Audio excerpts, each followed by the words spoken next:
This is Hear Me Out. I'm Celeste Headley. A lot of us have a tormented relationship with social media. We love it, we hate it, especially right now, and really anytime there's a massive world event, it can be tough. Absorbing information about the most awful things going on at any particular moment is rough. But right now, we're also seeing debate about when to add to that chorus. When is silence complicity? And when are we obligated to speak up, even if we're not experts? Is there a point where it's okay to say nothing? Rather than putting energy towards raising awareness and educating, so much energy was immediately going towards anger, not at Hamas, not at Israel, but at those who didn't post on Instagram yet. Writer Rachel Greenspan joins us in just a moment. Stay with us.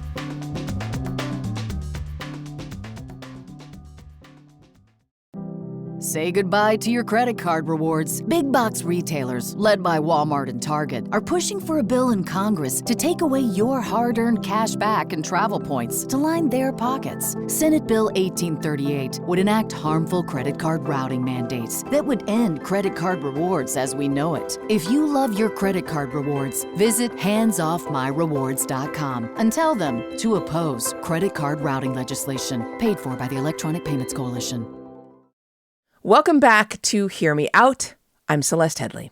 Let's stay off social media for the rest of the weekend, checking in when we need to, but remember, when you see really dangerous... No, I've had to click myself several times now, and I honestly don't know what to say. But the part I keep coming back to is that the entire world turned its back on the people in Gaza, and they said, make sure you take care of your mental health. The only thing that they want is somebody to bear witness and not forget them. You're hearing a clip of TikTok user Imani Barbaran responding to Under the Desk News, a popular account. If this viral exchange didn't show up in your feed last week, something like it probably did. There are intense conversations happening everywhere about our responsibility to engage with what's happening in Israel and Palestine. It's a rapidly changing situation over there, and we will not be debating what is happening exactly. But this is a fraught moment in world history, and it's sometimes difficult to talk about some of what's happening in the world. As you've probably seen in your social media feed, things can get heated when people choose to state their opinions. Things can get emotional, understandably so. It's hard for a lot of us to know a lot about what's going on because there's a lot going on. So when do you know that you're well-informed enough to state your opinion? When does your perspective matter enough that you need to state your opinion? Who might be helped or hurt when you post on social media? And as things change by the hour, can we even be sure that what we're saying is true? We've all grappled with these kind of questions. If not right now, then during another historic moment in history.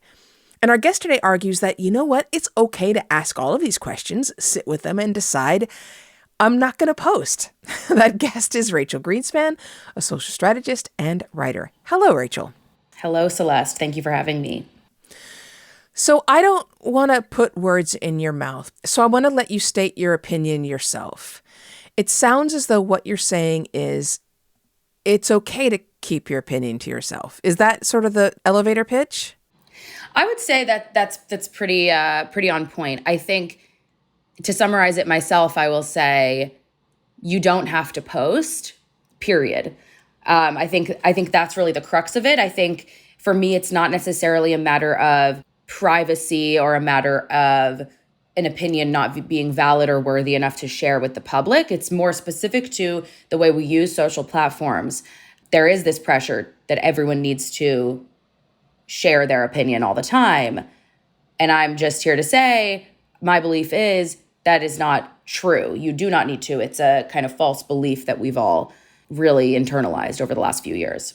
And you had this great piece that you wrote for MSNBC, and the headline was "Why I'm Not Expecting My Friends to Make Social Media Posts About Israel." I'm in an odd position on this show and in this, debate. I'm not sure if I disagree with you because I'm grappling with this also. In some ways, I disagree with you. In many ways, silence is complicity when there are issues of violence against a people. In many ways, I think that not educating people about the Holocaust, not educating the fact that Nazis were regular people who lived down the street, turning them into monsters who were the villains in Indiana Jones, has made people think that, it couldn't happen again. And so in some ways, I think that there is a necessity to talk about it more and that everyone should be talking about it. But on the other hand, I also agree with you that what most people are saying on social media is uninformed and uneducated and harmful. No, I'm really glad that you brought that up because that's something, as you said, we're grappling with this in real time. It's something I'm grappling with in real time, of course, as well.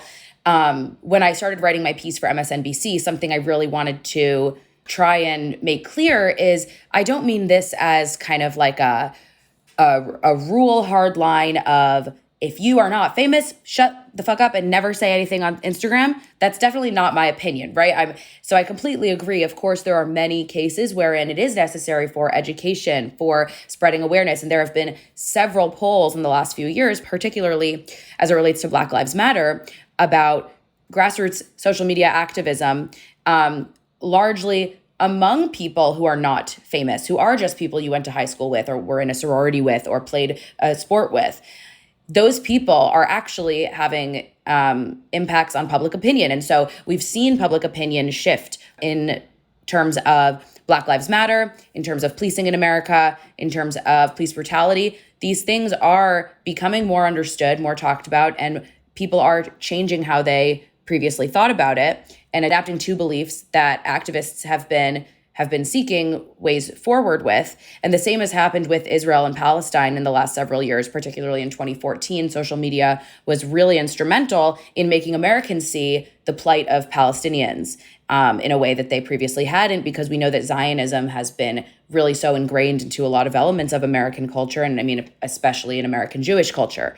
So of course, there is this huge element of awareness and of shifting public opinion and perception. It is powerful when it's coming from someone you know.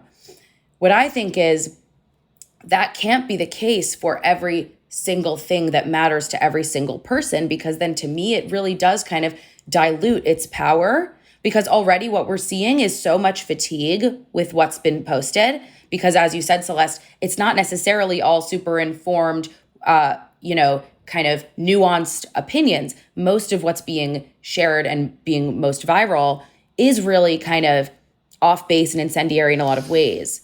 Yeah.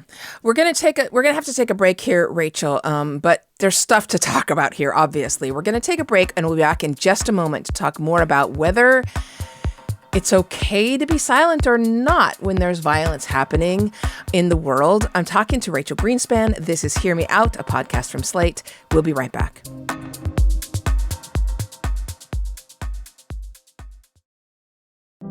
Say goodbye to your credit card rewards. Big box retailers, led by Walmart and Target, are pushing for a bill in Congress to take away your hard-earned cash back and travel points to line their pockets. Senate Bill 1838 would enact harmful credit card routing mandates that would end credit card rewards as we know it. If you love your credit card rewards, visit handsoffmyrewards.com and tell them to oppose credit card routing legislation paid for by the Electronic Payments Coalition.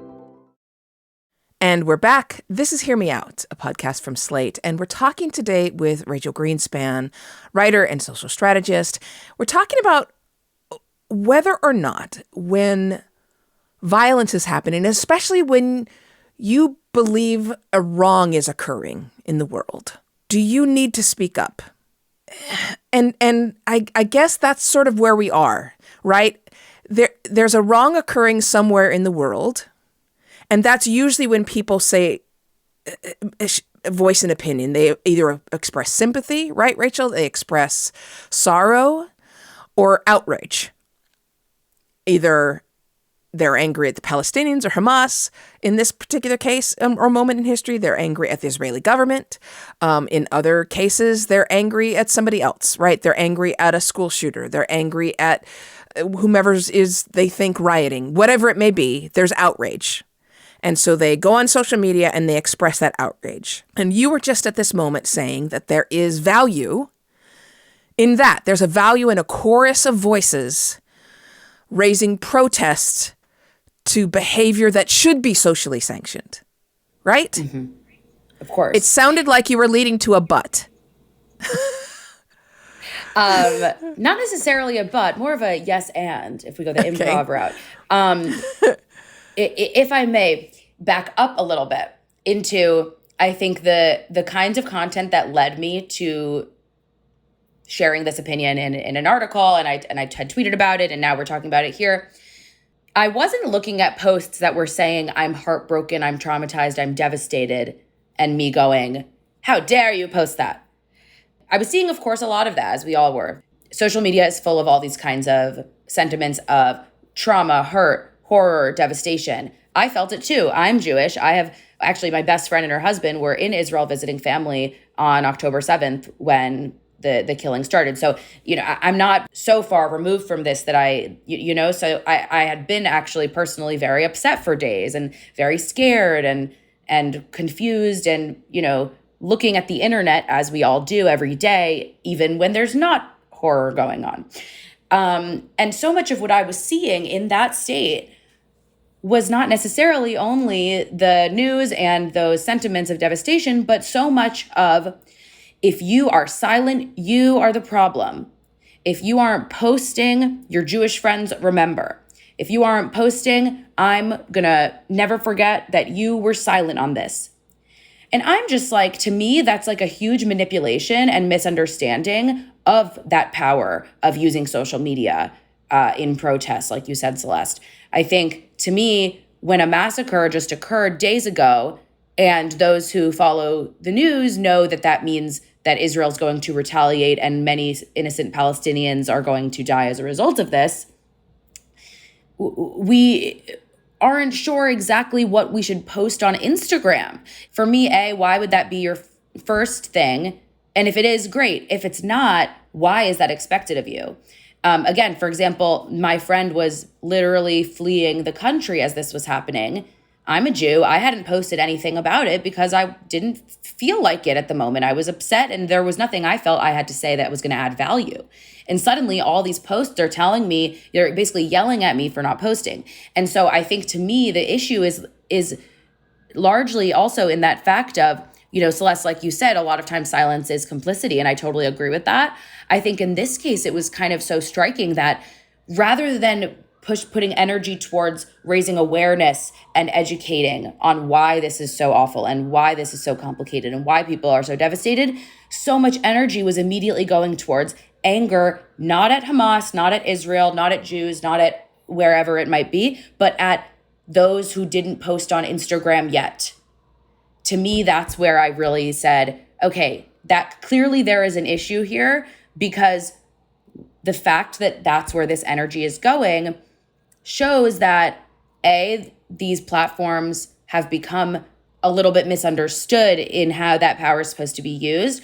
But B, I think people are perhaps even, and Celeste, I really love to hear your thoughts on this. I feel that there's a level of envy from people for example, Amy Schumer posted, I stood with the LGBTQ community and I stood with the Black community, and I stood with the Asian community. Yeah. And then I stood alone because I'm a Jew, was literally what she posted. So I'm like, okay, that's really perfectly putting into words. Right. It's like there's this kind of almost icky sentiment that's kind of implicit in that. Don't be Amy Schumer. Please do not be Amy Schumer. I don't know Amy Schumer personally. Just don't be Amy Schumer. Celeste, we definitely agree on that. Just don't post like Amy Schumer right now. Please don't. Yeah. But, there is, and I don't know your family upbringing. I know my family, having grown up with people who survived the Holocaust. There was a constant chorus in my family of never again, constantly speaking about it. Never again, never again, never again. Right. Constantly talking about it, constantly bringing it up. And I mean, as a kid, I was like, oh my God, do we have to talk about the Holocaust again? Do we have to watch Fiddler on the Roof again? Right. But there was a point to all that. Right. And we have forgotten so much of that history. All of these people who are complaining about Palestinian refugees seem to have forgotten that Jewish refugees were turned away from the United States and from Canada and from other countries and died as a result. They've forgotten the story of the SS St. Louis that was turned away when they tried to take refuge. And so there is to a certain extent a point to talking about all of this and making it part of everyday. I mean, that's the point of social media, right? Is to democratize public speech, to make it so that it's not just politicians and the Kardashians and Gwyneth Paltrow who get a bullhorn. It's regular people, right? Right. So I totally agree with that. But I think for me, what's interesting too is I would push back a little bit on something you just said, Celeste. People are talking about Palestinian refugees, having these similar conversations to, of course, what was spoken about during the Holocaust, which obviously was very recent. We know in history, it's within the last 100 years that this happened. Yeah. This happened to our families and our community and our friends, and that's very real. How do you know that that sentiment is absent of the other, right? Like, I just think it's interesting that a lot of this conversation is framed as, you're saying this about not just you, this is something I'm also seeing in a lot of this viral content is, people are saying this about Palestinians. Okay, but what about, why aren't you saying, oh, but the Holocaust, da, da, da. I don't necessarily agree that you'd have to immediately invoke the Holocaust in order to reference the plight of Palestinians today. So I'd just be curious what your thoughts are on that. Wait, I'm not sure I understand the question. Do you mean that in order to have empathy and compassion for Palestinians, we don't need to compare it to the Holocaust? Is that what you're asking me? Why can't we have both at the same time? Like, I feel that whenever people talk about empathy for Palestinians, it becomes a us versus them thing. I just don't totally I don't mean why us versus them. I'm trying to say, look, how can you have sympathy? How can you say the Holocaust was terrible, but then also say we should turn away Palestinians? That to me seems, those don't match. Yeah, I was saying you cannot say that we needed to learn the lessons of the Holocaust and at the same time say don't accept Palestinian refugees. Those things don't match. Right, exactly. And then so 100% agree. And what makes me uncomfortable, especially as an American Jew, is, again, back to just since social media is what brought us here, so much of this content now that I'm seeing from so many American Jews who are very, very pro-Israel, very passionate in continuing to post about kind of in a dissent of pro-Palestinian voices, right? And a lot of them are expressing this idea of, okay, well, Jews have no other choice. The Holocaust happened, so Israel has no choice right now but to basically harm these Palestinian civilians. Like, that's really a lot of what people are saying. And to me, I'm saying, I feel that's kind of an inappropriate invocation of what happened to our people, right? Like, to me, that says because Jews had it happen first, then it doesn't matter as much. I don't understand. To me, right? And I think most of my that I learning agree with you on, yeah. Right. And I think I had a very similar upbringing of, I will say, none of my family lineage was directly a victim of the Holocaust. So I should say that too. There's a huge privilege in that as a Jew, to be able to say that my family was all already in the US or at least en route such that no one was actually harmed. So there is a huge privilege in that. And I've been saying that to my Jewish friends. Yeah, it really is. And so I also want to point that out to say, it's important to recognize your privilege when talking about these things. Also, Celeste noted, you're Black and Jewish. I am white and Jewish. We're obviously in a podcast people can't necessarily see. So I have many elements of privilege in this conversation too. So I just want to make sure I'm clear on that. But anyway, back to the Holocaust point. Right. Back to the Holocaust. I agree that, being raised in a Jewish family, I was raised a conservative American Jew with kind of like progressive leaning families, but very, very strong on Israel. I don't think I knew that it was a thing to question the Israeli government until I was like probably 16 or 17 years old, right? Like, I think a lot of American Jews have had that same experience. And I think there are a lot of like 30-year-old American Jews who today are having that realization of, oh, wait, we questioned the Israeli government. I think that the level to which Zionism is a part of Jewish education in the U.S. is pretty impossible to overstate, right? Because it's part of, you eat it, you drink it, you breathe it growing up. Yeah. Right. And I think the word propaganda is being thrown out a lot in this conversation, so I don't necessarily want to dilute what I'm saying by using that word, but I do feel having experienced it as a child, I do feel there's a level of propaganda. Well, to that I would argue also, well, Rachel, everything is propaganda if you think about it, but that's another conversation. All that to say, my understanding of the Holocaust and of what my kind of feelings on it as a Jew should be are never again, not just for Jews, but for everyone. So I find it so uncomfortable and disrespectful to see so many Jewish voices who are so quick to be so hypercritical of people who are trying to help Palestinians, and so quick to say that if someone says free Palestine, that's anti-Semitism. To me, that is really ignoring the lessons that we should have learned by the Holocaust. And it's kind of centering our own experiences such that we almost think that the Holocaust is worse than any atrocity that's ever happened in mankind and ever can happen. And nobody else in the world can ever know the horror. I just think it becomes a really sketchy argument if anything that you're saying is in any way saying, oh, but the Holocaust, and using it as almost a crutch. I saw a really interesting perspective the other day. I forget who it was. Some journalist had written that the Israeli government seems to use Jewishness as a shield. So basically, the Israeli government and its military can do anything it wants in retaliation against Hamas because we are Jews, because the Holocaust happened, because anti-Semitism is pervasive, we can do anything to protect ourselves, any means necessary, harming any civilians. And I'm not necessarily here to make an argument for or against any military action. I don't think necessarily what we're talking about. I just think that perspective is super interesting. And it really, I think, goes into a lot of what we're talking about. Yeah, we're going to take another break, but I mean, I figured it wouldn't be very long before we got into Zionism, and here we are, which means, boy, we're going to get emails, and we want them. We want to get emails, but we're going to get back to talking about whether we need to post about this. Whatever you may think about the Holocaust, Zionism, Benjamin Netanyahu, do you need to post it on social media? Is that required? Do people expect you to do so?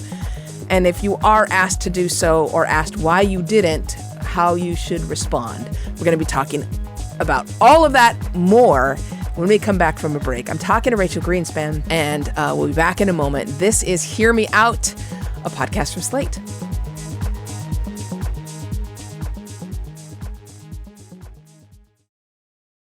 And we're back. This is Hear Me Out, a podcast from Slate. I'm Celeste Headley, and with me is Rachel Greenspan. What we're talking about is, do you have to talk? Do you have to talk publicly about things that happen in the world, especially when they are controversial, especially when someone else is being hurt? Now, we're not talking about you standing on the street corner and somebody gets slapped. Do you have to intervene? That's not what we're talking about. We're not talking about the bystander effect. We're talking about when world events are occurring. Do you need to go on to Instagram or X, which is what Elon Musk's platform is now called, or whatever it is that you use, and state your opinion? Rachel Greenspan says no. In fact, the world may be better if you don't. This has long been a piece of advice, that you will not regret the things you don't say. However, it's also been said that when it comes to the oppression of underrepresented groups, when it comes to violence against especially racial minorities, religious minorities, silence is complicity. We know this from history. And so when we see events happening in the world, look at Me Too. Me Too became a movement because so many regular women went onto social media and spoke up and said, literally, Me Too. And so, Rachel, what about those instances in which women and men were encouraged to go online to social media and say, just add your voice to this, And it became a movement that, although it did not achieve everything that we needed it to achieve, it did achieve some things. Absolutely. Well, I mean, specific to Me Too, I have no intellectual qualms about the social media posting. I think that was an example wherein, of like we've talked about already, Black Lives Matter, shifting people's perceptions around policing in the U.S. and the treatment of Black Americans. Of course, that use of social media was kind of an integral tool, right? In kind of changing perception and making people understand. And I think that we all lived through that on social media. So that's part of what's impacting our perception today of what am I going to say when I see another injustice? Like you said, it continues to be a powerful tool. So this is where we have to get into perception versus kind of objective realities of something that's going on. I think in the issue of Israel and Palestine, for my entire life, I've been told it's complicated, but da-da-da-da. I think today a lot of people are still saying it's complicated, but kind of here's my opinion. And I think there are a lot of people using that it's complicated to couch their opinions on whether they're really, really pro-Israel or really, really pro-Palestine. A lot of people are like leaving that in as kind of a, okay, well, don't cancel me too much. Don't be too mad at me. I know it's complicated, but here's what I'm going to say about it. And I'm going to say my piece.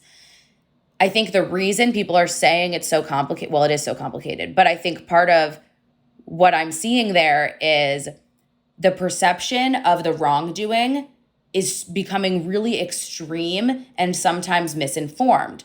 And so I think there are a lot of... Wait, let me hear what you just said. The perception of the wrongdoing is sometimes very extreme and misinformed. Yeah, I can give an example. Okay. I know that was maybe vague. So what I mean is, for example, yesterday I saw one widely spread Instagram post that many people I know had shared it on their Instagram stories, but I had seen it from a similar sentiment in the last several days. And it was like a quote on a post, and it said, if protesters were saying free Palestine from Hamas, then sure, I would agree.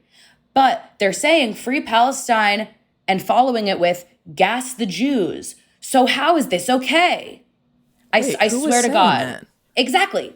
That is exactly the point. So I have seen so many posts like that are suggesting that's blatant misinformation. That's not true that when you talk to most people who support the Free Palestine movement, they're following that with gas the Jew. First of all, what a specific quote. That makes no sense. But even if it's not even true to say that most people who support a Free Palestine and support that movement are quote unquote anti-Semitic. You cannot say like that's just not true. It's just not true to say. This week, as we record this, they had the largest Jewish protest in support of Palestinian rights in U.S. history at the Capitol. So keep going. I'm sorry to interrupt you. No, please. That was great. And similar protests have happened throughout New York City. There was last Friday, I live in New York, and there was a huge widespread concern on last Friday morning that there was going to be this day, the Day of Jihad, which was a viral, I would say, really fear-mongering moment among American Jews, where Jews were saying a leader in Hamas had made some remarks suggesting that, this was going to be a big day of protest. In the end, nothing really happened. There was no anti-Semitic violence. In fact, a Palestinian child in Chicago was killed.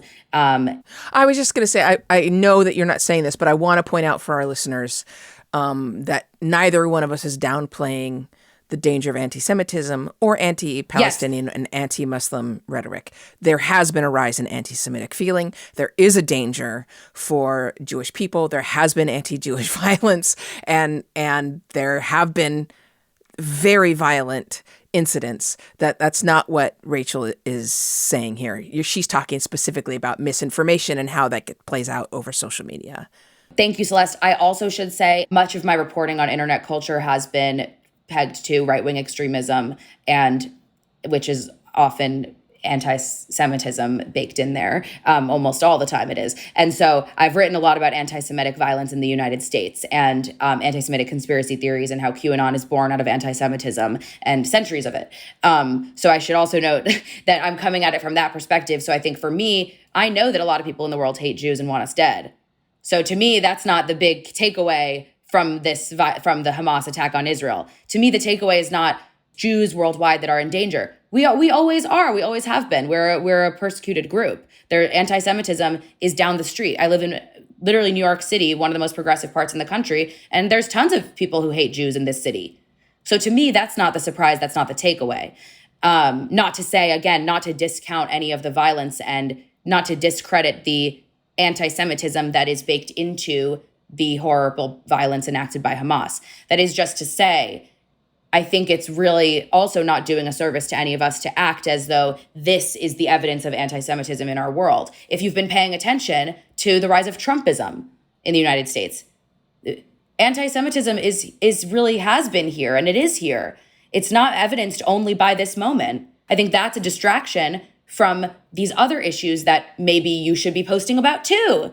And so that's where it brings me back to my original point of, I don't agree that this is the moment where Jews need to stand up and this is when Jews need to say we're persecuted. I think we should have been saying it, and many of us have been saying it. I don't think that whether you posted on Instagram in the last 2 weeks is relevant at all. And again, back to that one wild post that we just talked about where someone said, oh, if you're saying free Palestine, but then you're following it with gas the Jews, that's blatant misinformation. That's just not true.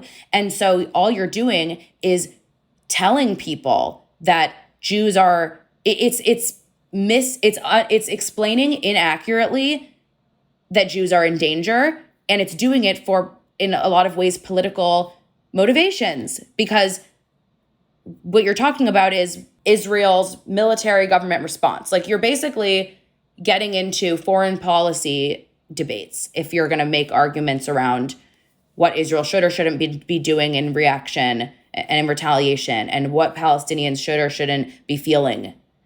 So we're getting ready to wrap this up. And I don't know, and probably our listeners can figure out, I'm not sure if I fully disagree with you, because I know that I get really irritated by a lot of posts, things that people post online. I don't know that I've made a list or really kind of articulated which posts irritate me. I know that they are the ones that, as you say, include misinformation. I know that they are the ones that state a definitive opinion, but that definitive opinion is based on untruths or a complete misunderstanding of the issues. I hate the posts that speak for other people. Somebody who is not a Jew saying Jews hate whatever it may be, or Jews feel blah, blah, blah, blah, blah. I don't like when people speak for others, in other words. I also don't like the ones that are totally useless. As I mentioned earlier, the thoughts and prayers equivalent of why bother? This doesn't mean anything. But I have to get back before we end. I want to sort of give you the last word here, because I have to go back. There's a part of me that sort of hesitates to say don't post, because I know there is a power in expressing outrage. And we have seen that power in past years do kind of miraculous things. We have seen the attention paid to police violence because of the outrage over videos of African Americans being shot, being brutalized by police officers in the United States. We have seen the Arab uprising. Again, although that didn't turn out the way many people hoped, there was a global attention paid to the hope for democracy in many places like Tunisia and Egypt and other places. I have seen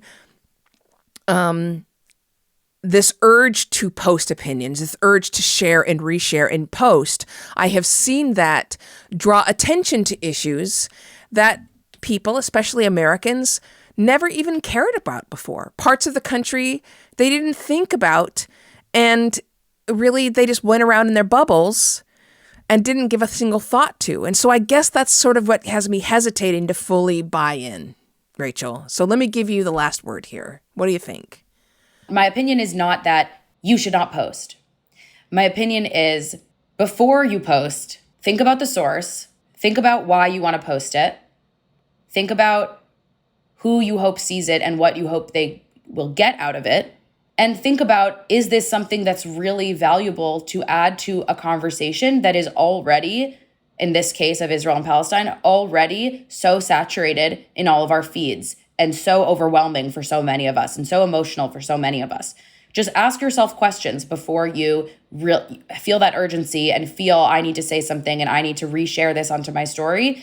Really consider what you're doing and ask, could I just not say this? Could I just not add this into everyone's eyesight?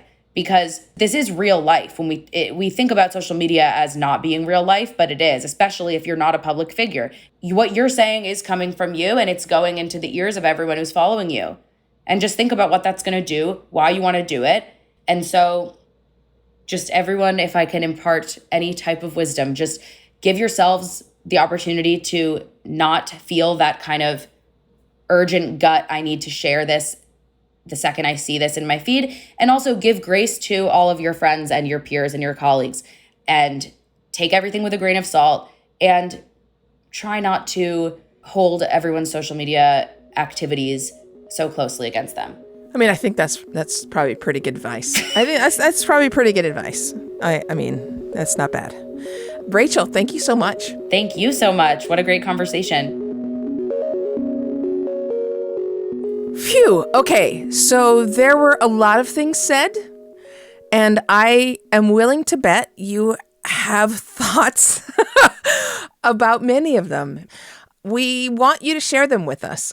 Even though we just spent a bunch of time talking about the fact that you don't need to share your opinions, this isn't social media. This is a podcast, and we want you to email us your opinions. So send it to hearmeout@slate.com. Last week, we had Christian Barnard on the show. He argued that civics education cannot save democracy. That was one of those conversations, yet another one where we could have talked for hours, and we are so glad that you have continued this conversation for us. Before we go, we want to share a note we got from a listener named Robert. Robert wrote this: I find demands for teaching civics in school both laughable and nauseating. I say that because I've taught the subject for most of the past 15 years. The problem is not that we don't teach it. The problem is, first, it's simply not something the average teen gravitates to. Second, the ones that care tend to be products of parental indoctrination. So the current model trends towards teaching the structure of government in an ideologically neutral manner. It means biting your tongue when disinformation is part of the discussion. It's not worth it to fight social media battles in the class at the expense of one's career. When millions of adults believe in massive election fraud, 40 minutes of me is an exercise in futility. So, first of all, thank you for your service, Robert. I cannot imagine what it must be like, and I hope you have very good self-care routines. I always love to get your emails. We all do. The whole team loves to get your emails, and we welcome all of you to use that email address, hearmeout@slate.com, and send us your thoughts. Hear Me Out is a podcast from Slate. The show is produced by the very vocal Maura Currie. Ben Richmond is our Senior Director of Podcast Operations, and Alicia Montgomery is VP of Slate Audio. I'm your host, Celeste Headley. Until next time, do speak your mind, but keep it open.